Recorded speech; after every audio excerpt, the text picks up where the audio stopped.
The store was quiet that afternoon, the kind of lull that happens after the lunch rush. Fluorescent lights buzzed faintly above, and the faint crackle of the intercom announced a sale on fresh produce. For most shoppers, it was just another errand. But at one checkout lane, something so small was about to happen that it would touch lives far beyond that town. Behind the register stood Terrence Cole, a 25-year-old cashier with an easy smile and a calm patience that made even the most rushed customers slow down. Terrence wasn't someone who drew attention to himself. He lived simply, working full-time at the grocery store and picking up odd jobs on weekends to help cover bills. He had dreams, yes, but survival often came first. Still, he carried himself with a quiet strength, one born of years of learning to make do with very little. That day, an elderly woman came through his line. Her name was Mabel Carter. She moved slowly, carefully pushing her cart that carried only a handful of essentials, a small carton of milk, a loaf of bread, eggs, and a bag of apples. Her gray hair was tucked beneath a worn knitted hat, and her hands trembled slightly as she placed the items on the conveyor. Terrence greeted her warmly. "Afternoon, ma'am. How are you today?" Mabel gave a soft smile, her eyes kind but weary. "Oh, I'm doing just fine, thank you." When Terrence rang up the groceries, the total came to $17.62. Mabel opened her change purse and carefully began counting out bills and coins. Her movements were deliberate, almost anxious, as though she knew every cent mattered. Terrence counted the money once it was placed in his hand. His heart tugged when he realized she was short, by just 85 cents. Mabel's face flushed. She glanced back at the line behind her, then whispered, "I must have miscalculated. I can put something back. Maybe the apples." For a moment, Terrence didn't speak. He saw not just an elderly woman at his register, but his own grandmother's face in hers. He remembered times growing up when his family had been short on groceries, when his grandmother quietly sacrificed her own meals to make sure the kids could eat. He knew the look in Mabel's eyes all too well, the embarrassment of not having enough. Terrence reached into his back pocket, pulled out his wallet, and slipped a dollar bill onto the counter. "You don't need to put anything back," he said softly. "I'll cover it for you." Mabel's lips parted, her eyes filling with tears. She quickly tried to blink away. "Oh, no, I couldn't, it's too kind," she stammered. Terrence gave a small shake of his head, his smile steady. "It's just 85 cents. Don't even think twice about it." For a long second, Mabel stood there, her hand pressed to her chest as if steadying her heart. "Bless you, young man," she whispered. "You've no idea what this means to me." Terrence bagged her groceries carefully and slid them toward her. "You take care of yourself, ma'am." As Mabel walked toward the door, her posture seemed lighter, almost as though someone had lifted a burden from her shoulders.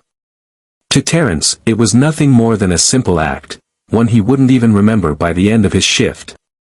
But to Mabel, it was a moment of grace she would never forget. What neither of them realized was that someone else had been watching. A young woman a few lanes over had noticed the entire exchange. Her name was Lauren Peters, and she had been scrolling through her phone while waiting to pay. But the quiet kindness caught her attention, so she quickly recorded the last moments on video. She didn't interfere, didn't speak, just saved the clip. Later that night, she would post it online with the caption, "This cashier paid 85 cents so an elderly woman wouldn't have to put her food back." Proof that kindness still exists. But Terrence didn't know that. He went home that evening to his small one-bedroom apartment, where his cousin, Rodney, was already cooking dinner. They shared the rent to make life manageable. "How was work?" Rodney asked, stirring a pot of spaghetti. "Same as always," Terrence replied, kicking off his shoes. "Nothing worth talking about." He didn't mention Mabel. To him, it was barely worth remembering. But by the next morning, whispers began circulating at the store. Co-workers looked at Terrence differently. Some smiled knowingly. Others whispered behind his back.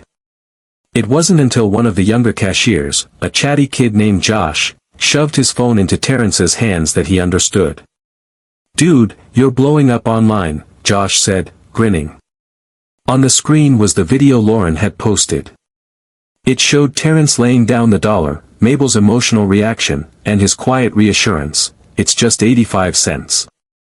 The clip already had tens of thousands of views, and comments poured in, people calling him a hero, thanking him for his compassion, and sharing the story across platforms. Terrence felt his stomach drop.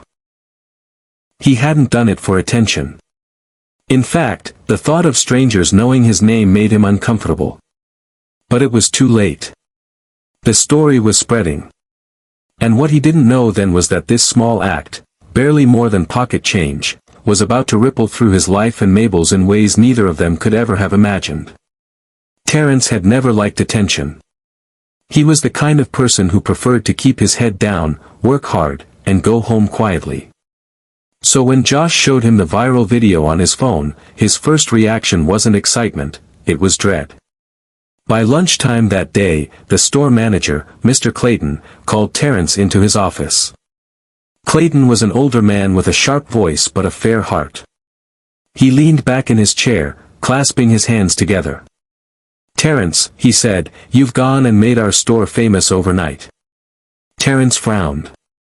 "Sir, I didn't do anything.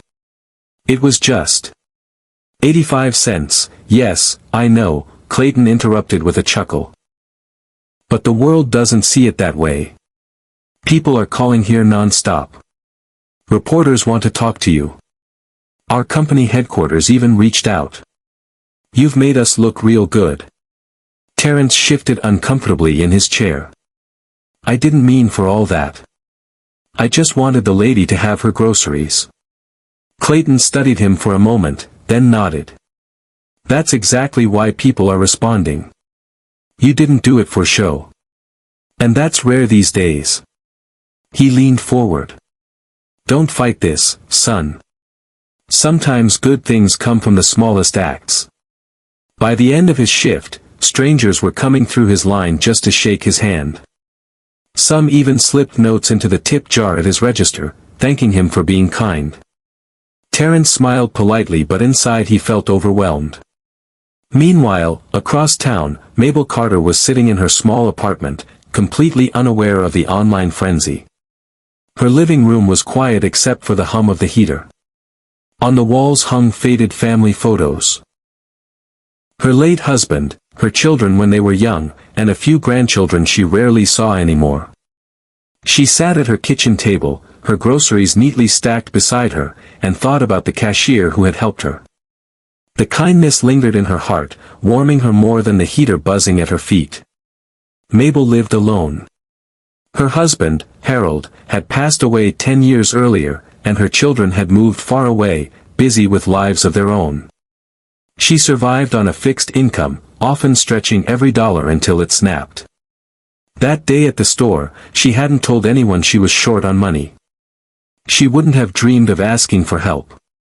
That's why Terrence's gesture had left her so shaken. It had reminded her that there were still people who saw her, even when she felt invisible. That night, her granddaughter Emily called from out of state.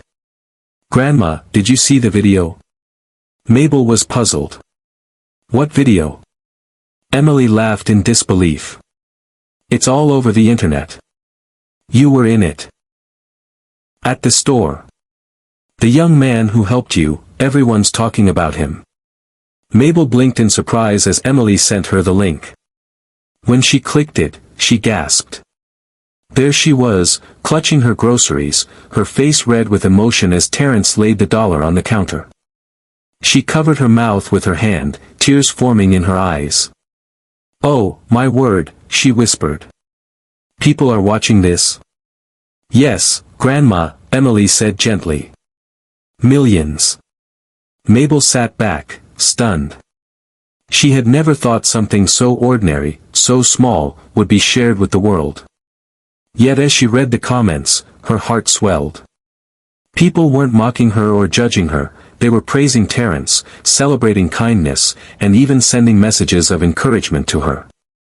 It was as though strangers everywhere had reached into her little apartment and reminded her she wasn't as alone as she thought. The next few days brought changes for both Terrence and Mabel. Reporters showed up at the store, asking for interviews. Customers lined up just to meet the cashier who cared. Terrence tried to dodge the attention, but eventually, Lauren Peters, the woman who had posted the video, came by to introduce herself. "I hope you're not upset with me," she said nervously, clutching her phone. I thought people needed to see what kindness looks like." Terrence sighed, then smiled faintly. "I don't like being in the spotlight, but, if it made someone feel good, then I guess that's all right." Lauren's eyes softened. "It made millions feel good. The world is hungry for stories like yours." At the same time, Mabel found herself with new visitors too. Neighbors she hadn't spoken to in years knocked on her door, bringing casseroles or just wanting to check in. A local church group offered to deliver groceries to her once a week. Even her faraway children called more often, suddenly remembering just how much she meant to them. But beneath all the attention and praise, Terrence struggled quietly. At home, Rodney noticed the way his cousin sat at the table late at night, staring into space. "You don't like all this, do you?" Rodney asked. Terrence shook his head slowly. "I didn't do anything special. It was just pocket change. But now people are acting like I saved the world." Rodney leaned back in his chair. "Maybe it wasn't the money, Terrence. Maybe it was the reminder. People forget to care. You showed them it's still possible." Terrence didn't reply, but those words sank deep. And just as he began to settle into this strange new reality, something unexpected happened, something that would pull Terrence and Mabel back together again, this time in a way that neither could have predicted.